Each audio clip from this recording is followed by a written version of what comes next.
श्री राधा कृष्ण चरण कमलेभ्यो नमः। श्री नंद नंदन माता रोहिणी दाऊ दादा का जन्म। जय राधा राधा जय राधा जय श्री राधा। जय कृष्णा कृष्णा जय कृष्णा जय श्री कृष्णा। दाऊ का जन्म। तप्त कांचन वर्ण किंचित कृश उच्च काय माता रोहिणी सहज स्वभाव से महारानी हैं। इनके आकार सुविस्तृत खंजन दृगों का संकेत सभी के लिए अलंघनीय है। इनके भव्य भाल पर आकुंचन नहीं आवेगा। इनकी सहज बंक भ्रुकुट टेढ़ी नहीं होगी और इनके स्वर का हंस कूंजन रब सभी को कठोर नहीं बनेगा, नहीं बना। किंतु इनका सस्मित संकेत भी कोई उपेक्षित करने का साहस कहाँ से लावेगा। ये अमित महिमामयी तो सबके अंतर पर ही शासन करते।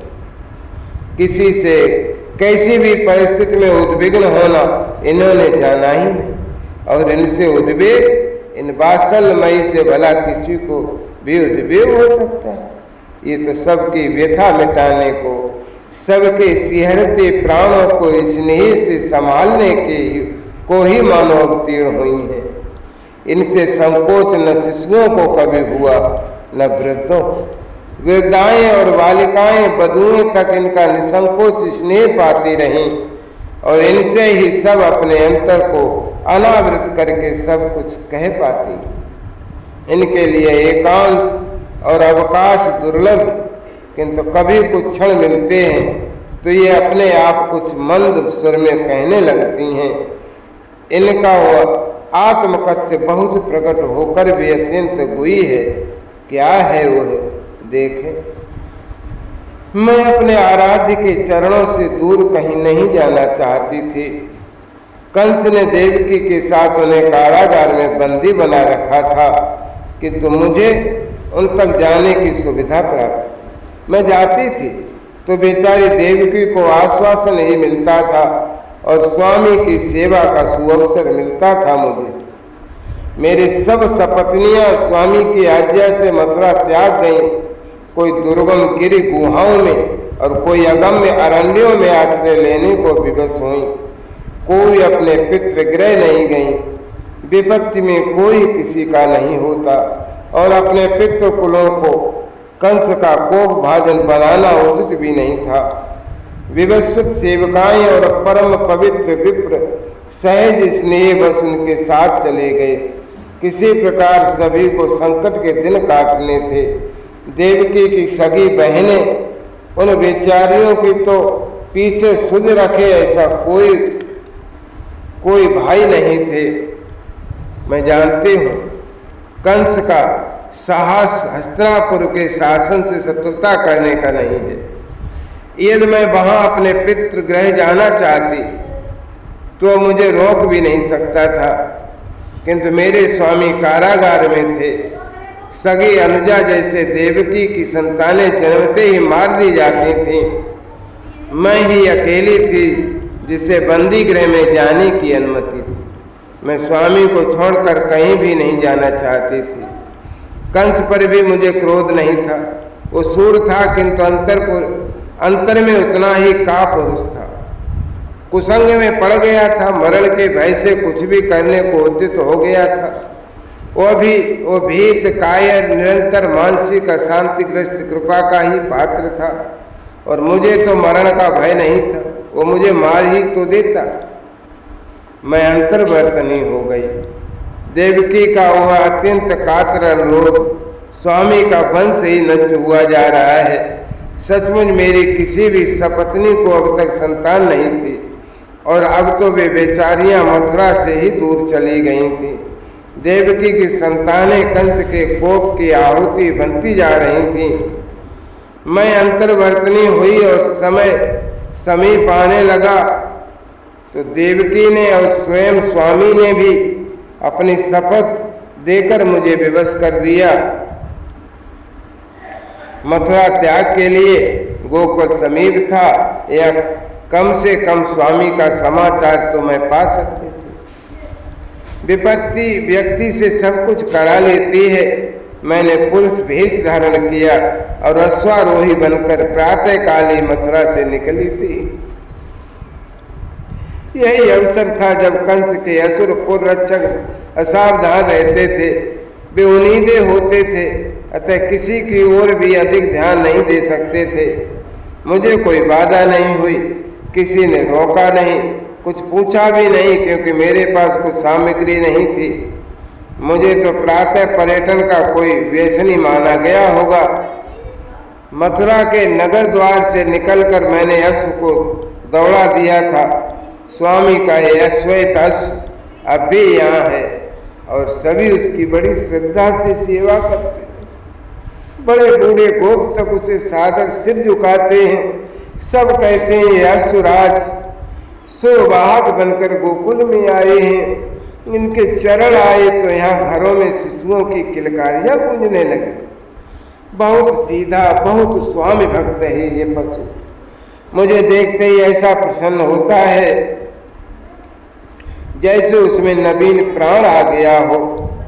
अब तो मैंने उसे बृहस्पति को दे दिया, किंतु उसकी तो वे पूजा करते हैं। कोई उस पर आरोहण की चर्चा भी नहीं सुनना चाहता। उस दिन उस अश्व को संभवतः मेरी कठिनाई समझ में आ गई थी। वो द्रुत गति से चलता हुआ भी सावधान था कि मुझे झटके न लगे। मैं उसे सीधे बृहस्पति के द्वार पर ले आई और उतरकर अंतःपुर में चली आई। उस भेष में किसी भी पुरुष के सम्मुख पड़ने में मुझे अत्यंत लज्जा का अनुभव हो रहा था। अरे मुझे तो तब हंसी आई थी जब छोटे देवर नंदन जी ने सुनाया था कि वह हम सब लोगों ने तो समझा था कि श्री ब्रजेश्वरी की के कोई दूर के संबंध के अनुयायी हैं, क्योंकि निकट संबंध के होते तो हम सबसे भी मिलकर अंतःपुर में जाते। बहन को कोई बहुत आवश्यक संदेश देना होगा। अश्व को हमने संभाल लिया और उस संदेश की प्रतीक्षा करने लगे। मैं ब्रजेश्वरी के कंठ से आते ही लिपट गई तो ये भी चौंक पड़ी। मैंने झटके से उछलीस फेंक दी और रो पड़ी थी, बहन तुम्हारी और श्री ब्रजराज की शरण आई हूँ। मेरे मुख पर हाथ धर दिया था यशोदा ने। तुम ये सब कहकर मुझे पागनी मत बनाओ जीजी। मैं और बृहस्पति भी तुम्हारे सेवक सेविका हैं। ये गोकुल भी तुम्हारा है। श्री ब्रजेश्वर संदेश पाते ही अंतःपुर में आए। नंद रानी ने उन्हें अलग ही बतलाया बहुत धीरे से, और सुनकर मेरे सम्मुख आकर दोनों हाथ जोड़कर वे झुक गए। भाभी चरण वंदना करता हूँ। भगवती पूर्णमासी पधारी थी तो हमें उनके रूप में जगदम्बा मिली थी, किंतु गोकुलेश्वरी तो आज प्राप्त हुई। हम सब अनपढ़ हैं, अरण्यानी हैं, किंतु आपके सेवक हैं। आदेश देने में कभी संकोच करेंगे तो हमें बड़ा कष्ट होगा। अब आप इस अपने गृह गोष्ठ गोकुल का स्वामित्व संभालने आ गई।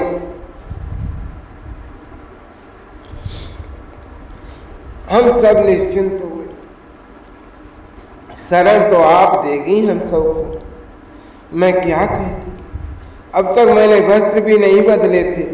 मेरी कठिनाई समझी यशोदा ने और वे शीघ्र वहाँ से कच्छ में ले गई। पुरुष भेष में बृहस्पति के सम्मुख खड़े होने की लज्जा मैं ही समझ सकती हूँ। तिल तंदुल श्याम श्वेत केश पाटल वस्त्र किंचित स्थूल तुंदल काय इंदुकांति भव्य समुद्र ब्रजपति मेरे स्वामी से आयु में बहुत बड़े। स्वामी साथ हों तो ये उनके पितृव्य प्रतीत होंगे, और ब्रजेश्वरी यशोदा मुझसे वह में बहुत बड़ी है। इनका गौर वर्ण, घुंघराले श्याम केश, कुछ भरा शरीर, आभूषण भूषित मुझसे तो बहुत भव्य है। किंतु आयु का श्रेष्ठत्व सूत्रों में स्वीकार किया जाता है। स्वामी क्षत्रिय है, अतः बृहस्पति उन्हें बड़ा भाई मानते हैं, इसलिए मुझे भाभी कहने का उन्हें स्वत्व है, अधिकार है। लेकिन मैं क्या करूं? उनको देवर कहने अथवा उनका नाम लेने की बात मैं सोच नहीं पाती। उनके सामने आते ही मुझे सहज संकोच होता है। वे मुझे ज्येष्ठ ही लगते हैं। मैं हार गई ब्रजेश्वरी से। ये मुझे बहन या जीजी कहती हैं, क्योंकि मैं क्षत्रिया हूँ, बहुत बड़ी हैं। ये बहने मुझसे, किंतु मैंने बहन कहा तो पैर पकड़ कर बैठ गई। जीजी, तुम नाम नहीं लोगी तो मुझे मन लगेगा कि तुमने मुझे अपनाया ही नहीं है। मैं बाध्य होकर इन्हें यशोदा कहने लगी। मेरी अपनी दुर्बलता है कि मैं स्वभाव से शासिका हूँ।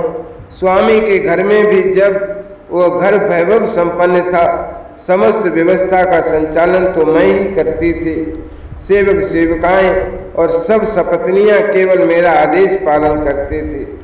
अब यहाँ गोकुल आने पर भी मैंने यही आरंभ कर दिया। ब्रजपति तो अत्यंत विनम्र हैं ही, इतनी बड़ी व्यक्ति होकर भी यशोदा अनुजा हो गई। इन्होंने सब व्यवस्था मुझ पर छोड़ दी और अपने को मेरी आदेश पालिका बना दिया। मेरे बहुत मना करने पर भी ब्रजपति ने उसी दिन गोकुल में आने का महोत्सव मना लिया। गोपों और गोपियों ने मुझे उपहार अर्पित किए। ये एक प्रकार से अच्छा भी हुआ, क्योंकि इस प्रकार मैं प्रायः सबसे परिचित हो गई। उस एक ही दिन में गोकुल में ऐसी हो गई जैसे जन्म जन्म से यहीं की हूँ, इसी परिवार की हूँ। किसी एक ने भी तो मुझे अपरिचित मथुरा से विपत्ति के कारण आगता नहीं माना। सब मेरे आगमन को अहोभाग्य शुभ शकुन मान रहे थे और मुझे भी सब परिचित सुजन ही लग रहे थे।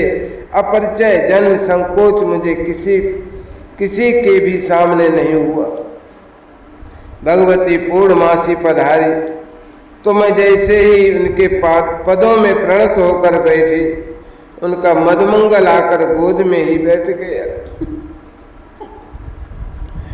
वो मेरे मुख की ओर मुंह करके बोला, माँ हमारा दादा आ रहा है ना, तुम उसे लाओगी? हाँ तुम उसे लाओगी? यहाँ। ये भोला सुंदर बालक कित लज्जा से मैंने सिर झुका लिया। धीरे से इससे कहा, बड़े बड़े तो तुम हो, जो आवेगा हो तुम्हारा छोटा भैया होगा, तुम उसके दादा हो। नहीं माँ, ये कहने लगा, वो तो हम सब सखाओं का वही दादा है। वो आ रहा है तो मेरे सब सखा आवेंगे। मैया मेरी गोद से उठकर यशोदा मैया की गोद में जा बैठा।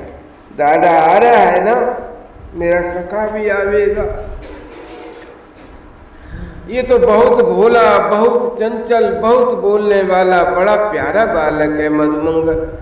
ये तो मुझे पीछे पता लगा कि ये जन्म सिद्ध है और महर्षि शांडिल्य भी इसका सम्मान करते हैं, किंतु यहाँ गोकुल में तो हमें सबको ही सरल विनोदी बालक ही लगता है। श्री बृहस्पति की यशोदा की और उनसे भी अधिक हठी उनकी धाय मुखरा की बहुत मनोहारें करनी पड़ी मुझे, इसलिए कि ये मुझे निराभरण साधारण वस्त्र में संयम पूर्वक रहने दे। मैं स्वामी से दूर हूँ, वैसे ही शास्त्र प्रोषित पतिका के लिए सादगी संयम आवश्यक मानते हैं और मेरे स्वामी तो कारागार में। अंतर्वर्तनी को उपवास नहीं करना चाहिए। यशोदा मुझे कोई व्रत नहीं करने देती। मैं इनके बड़े बड़े लोचनों में अश्रु नहीं देख पाती और ये है कि अंगराग पुंज माल छोड़ बैठी हैं, क्योंकि मैं इनका उपभोग नहीं करती। इनके कारण मुझे अपने सब नियम शिथिल कर देने पड़े। और ब्रजपति अनेक बार यशोदा के माध्यम से मुझसे आग्रह पूर्वक पूछ चुके हैं, मुझे कोई दोहाद होता है। मुझ पति से दूरस्था भागिनी के मन में उत्साह है कि मुझे कोई दोहाद होता है। मेरी बात ही किसी की समझ में नहीं आती कि मेरी इच्छा किसी निर्जन एकांत में चुपचाप मौन बैठे रहने की होती है। सब इसे मेरी मन स्थिति की उदासीनता मानते। कोई भी इसे मेरा दोहाद यानी गर्भवती नारी को गर्भ के कारण उठने वाली कामना का नाम दोहाद है स्वीकार करने को प्रस्तुत है। यहाँ सब दिन गिनने लगे, सब में बहुत उत्साह बहुत उत्कंठा है, किंतु मेरे उदर में जो आया है उसे तो उत्कंठा जान ही नहीं पड़ती। वो वहाँ बाहर आने को उत्सुक है। 9 महीने पर से सबको शिशु होते हैं, किंतु मेरा तो 11वां महीना भी बीत रहा है। अनेक बार बहुत दिनों वर्षों पर बच्चे होने की कथाएं तो सुनी हैं। ये मेरे ही फूटे भाग्य में आवेगा किसे पता था। मैं स्वामी का वंश बचाने आई और पता नहीं कौन मेरे उदर में आ बैठा है। महर्षि साडिल भगवती पूर्णमासी भी कहती हैं कि असाधारण महापुरुष आने वाले होते हैं तो इसी प्रकार अधिक समय लगता है। भला मुझ पद से दूरस्था को अपनी जननी बनाने की साध किसके मन में जागी होगी। ब्रजपति बार बार अनुरोध करते हैं, यशोदा हट करती हैं। यहाँ की गोप नायिकाओं की वृद्धाएं ही नहीं, देवी पूर्णमासी तक अनेक बार आकर स्नेह कर गईं, सस्नेह कह गई कि मुझे श्रम नहीं करना चाहिए, अमुक अमुक सावधानी रखनी चाहिए। अंततः सबका ध्यान मुझ पर ही क्यों है। ब्रजपति के सब भाइयों की सब पत्नियों की अंतर्वर्तनी है। वृद्धा प्राया प्रलंब काय उपनंद पत्नी तुंगी और पीवरी को भी इतनी सावधानी का संकेत नहीं दिया जाता। सारे गोकुल का स्नेह श्रद्धा सम्मान मुझे एक साथ मिल गया। मैं इसका शतांश भी तो प्रदान में समर्था नहीं। ये स्वप्न भी अद्भुत होते हैं। मैं समझ ही नहीं पाती कि स्वप्न ही था या कुछ और। यशोदा सुनकर हंसने लगी तो और किसी से कह भी नहीं सकती। सब हंसेंगे। आज ब्रह्म मुहूर्त में उठी तो अचानक गिर पड़ी, जैसे चक्कर आ गया हो मुझे। मैं गिर पड़ी थी इतना निश्चिंत, क्योंकि फिर भूमि पर से उठी ही। इतना निश्चित है क्योंकि फिर भूमि पर से ही उठी हूँ। लगा कि अत्यंत वेदना से छटपटाने लगी हूँ। बहुत भयंकर पीड़ा है मेरे उदर में, किंतु मुख से चित्कार तक नहीं फूट रही। उस पीड़ा से मेरे उदर में जो पिंड था बाहर आ गया। वो क्या था मैं देख नहीं सकी। मूर्छिता हो। उस मूर्छा में कोई तेजोमयी अष्टभुजा देवी मेरे समीप आई। उसने सब हाथ जोड़कर मस्तक झुकाकर मुझे प्रणाम किया और बोली, माँ मुझे क्षमा करना। मैं तुम्हारी स्नेह भाजना बालिका हूँ। तुम्हारे गर्भ का आकर्षण करना पड़ा है मुझे। सर्वेश्वर के आदेश से अब भगवान अनंत आपके उदर में आ गए। वो देवी अदृश्य हो गई। मुझे लगा कि अत्यंत उज्ज्वल ज्योतिर्गमय सहस्र फणा कोई महासर्प मेरे मुख से मेरे उदर में प्रविष्ट हो गया। मैं घबराकर मूर्छा से जागी तो यहाँ कुछ भी नहीं था, केवल मैं भूमि पर पड़ी थी। मैंने अपने उदर पर हाथ फेरा, वो यथावत था। भूमि को बहुत देर तक देखती रही, किंतु वहाँ रक्त का एक सीकर नहीं था। स्वप्न में गर्भपात हुआ, पता नहीं ये किस अमंगल का सूचक है। इस स्वप्न की चिंता बहुत नहीं करनी पड़ी। बृहस्पति ने उसी दिन सायंकाल सुनाया। मथुरा से लौटे एक गोप ने कब वहाँ सुना है कि क्रूर कंस ने इस बार किसी कुटिल उपाय से देवकी का गर्भपात करा दिया। बेचारी देवकी, मुझे उस दुखिया बहन का मुख उस रात नहीं भूला। मैं उस रात सो नहीं सकी। हाय तो मेरा स्वप्न देवकी के गर्भपात का सूचक है, किंतु इससे अंतर क्या पड़ा। वैसे भी कंस उस शिशु को जन्मते ही मार डालता। देवकी के लिए तो ये अच्छा ही हुआ, जीवित शिशु उत्पन्न होकर मार दिया जाए। इससे गर्भस्थ को मार देना कम त्रासदायक है। ये युक्ति प्रारंभ से कंस को सूझ गई होती तो देवकी को व्यथा कम हो। अब देवकी का अष्टम गर्भ आवेगा, नारायण उसकी रक्षा करें, इसी की प्रतीक्षा में तो सब उत्पात हो रहे हैं। इस प्रकार अनेक भावनाएं उठ रही थीं और स्वयं मेरी अपनी अवस्था भी मुझे आश्चर्य में डाली थी। पीछे तो मैं इन आश्चर्यजनक बातों की धीरे धीरे अभ्यस्त हो गई।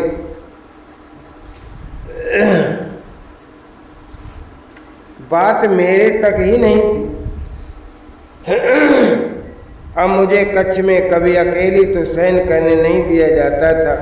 मेरे समीप तो कुशल धात्रियां सदा रहती थीं। वे भी चौंक कर जाग गईं। संपूर्ण कच्छ अद्भुत प्रकाश से परिपूर्ण हो उठा था। एक अकल्पित दिव्य सुरभ फैल गई थी। मेरे ऊपर कच्छ में अंतरिक्ष से सुमन झरने लगे थे। इन सुमनों को धात्रियों ने संग्रह करके सबको ही दिखलाया था। ये हम सबके अपरिचित सुंदर सुकुमार पुष्प गोपियों ने प्रसाद की भांति ले लिए और वे किसी घर में भी मिलान नहीं हुए। पूरे वर्ष भर पीछे वे स्वयं अदृश्य हो गए।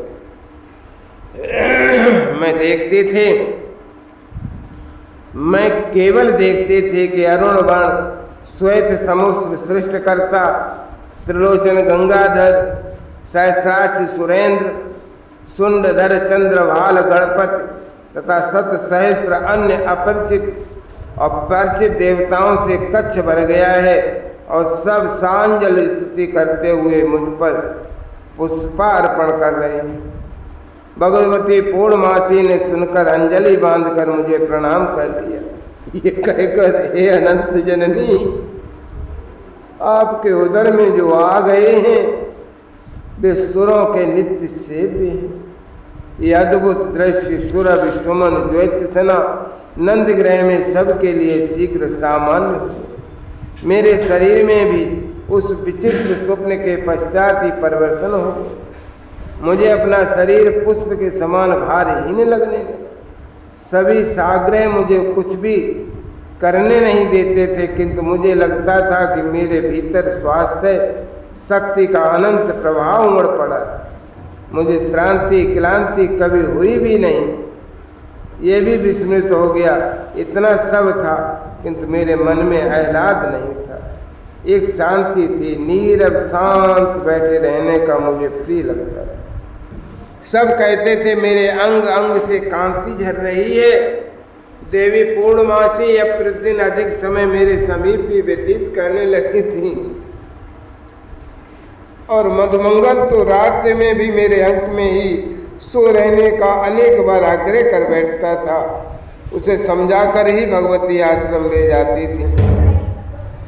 मुझे तो वह समय भी भली प्रकार स्मरण है जब दाऊ भूमिष्ठ हुआ। मुझे कोई वेदना नहीं हुई।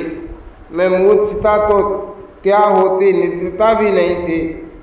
भगवती पूर्णमासी भवन में ही थे। भाद्र शुक्ल षष्ठी बुधवार का मध्य दिन था। मैं साडेले समाचार पाकर शीघ्र आ गए। यद्यपि उस समय वर्षा हो रही थी और आज कच्छ में प्रांगण में सर्वत्र ये दिव्य पुष्प राशि राशि झर रहे थे। मैं सद्या प्रसूता किंतु इतनी स्वस्थ सशक्त थी कि उठ सकती थी, चल सकती थी। मुझे तो धात्री ने चुपचाप पड़े रहने को विवश कर रखा था। पड़े पड़े मैं सुन रही थी कि गोकुल में महोत्सव के वाद्य बजने लगे। ब्रजपति ने जाति कर्म संस्कार सभी कराया। अंततः ये मेरे स्वामी के भाई ही तो हैं। सहस्रों गोदान किया इन्होंने। गोपों और गोपियों ने वो आनंद मंगल मनाया कि मुझे उसका वर्णन सुन सुनकर उठकर उसमें सम्मिलित होने का उत्साह होता था। ब्रजेश्वरी यशोदा ने आज मेरे गोकुल आने के पश्चात से संपूर्ण श्रृंगार पहली बार धारण किया था। उनके अपने ही पुत्र हुआ हो इतना उल्लास, और इतना ही उल्लास तो था एक एक गोपी। उल्लास उत्सव अभी नहीं, कंस को समाचार नहीं मिलना चाहिए। मैंने ब्रजपति को, उपनंद जी को और अन्यों को भी उच्च सुर से कहते सुना, किंतु सब नृत्य कर रहे थे। वृद्ध उपनंद तक और वाद्य गगन गुंजित कर रहे थे। ये इनका उत्सव नहीं, बाला उत्सव था। भगवती पूर्णमासी ने मुझसे षष्ठी पूजन के पश्चात कहा था, बुधवार को मध्याह्न के समय तुला लग्न में स्वाति नक्षत्र के द्वितीय चरण में ये कुमार हुआ है। तुला ही राशि है। लगन में चंद्रमा शुक्र तथा शनि है। कर्क में गुरु दशम में, सिंह का सूर्य एकादश में, कन्या का बुध द्वादश में, मकर का मंगल चतुर्थ में, सिंह का राहु एकादश में और कुंभ का केतु पंचम में है। मंगल बुध गुरु तथा शनि उच्च के ये 4 ग्रह हैं। सूर्य बुध शुक्र सुग्रही हैं। ये अतिमानव नित्य योगेश्वर सर्व गुरु सर्व सद्गुणैक धाम है तुम्हारा शिशु। मैंने अनुरोध करके किसी प्रकार यशोदा को और ब्रजपति को प्रस्तुत किया कि इस शिशु के संस्कारों को अभी भी रहने दें। इतने पर भी इसकी बरई भूमि स्पर्श दुग्धपान संस्कार उन्होंने संपन्न करा। स्वयं यशोदा ने इसे दक्षिणावर्त संघ से दूध पिलाकर इसका धात्री होना अपने लिए सौभाग्य माना। सब कुछ हुआ, किंतु अपनी भाग्यहीना माता का ये शिशु गूंगा निकला। ये न बोला, न खड़ा हुआ, न चला। इसने तो घुटनों के बल भी खिसकने का प्रयत्न नहीं किया। गोपियाँ यशोदा सब हार गई इसे खिलौने दे देकर, हंसाने की चेष्टा करके, किंतु ये एक बार भी तो नहीं मुस्कुराया। पलने में ही तो इसने हाथ पैर नहीं उछाले। जहाँ धर दो लेटा या बैठा रहेगा। दूध पिला दो तो ठीक, नहीं पिलाओ तो भी ठीक। इसने हंसना जाना ही नहीं, रोना भी नहीं जाना। बस कुछ देखता सा घूरता सा रहता है आकाश की ओर। मधुमंगल है कि जब इसके समीप मुख ले जाकर इसे दादा कहकर पुकारता है, ये धीरे से हाथ उठाकर उसके मुख पर धर देता है। इतनी चेष्टा भी दूसरे के साथ ये नहीं करता। मधुमंगल कहता है अपने अनुज की, मेरे सखा की प्रतीक्षा कर रहा है। महर्षि साडेल और भगवती पूर्णमासी भी यही कहती हैं, ये गूंगा नहीं है, ये अपंग भी नहीं है, ये तो प्रतीक्षा कर रहा है मुझ भाग्यहीना का ये पुत्र। लेकिन अब मुझे संतोष हो गया है। मेरी अनुजा से भी अधिक स्नेह में यशोदा के पैर भारी हो गए हैं। ब्रजपति के कुमार हो जाए तो ये उसका गूंगा अग्रज भी मेरे लिए अहोभाग। जय राधा जय राधा राधा, जय राधा जय श्री राधा। जय कृष्णा कृष्णा, जय कृष्णा जय श्री कृष्ण।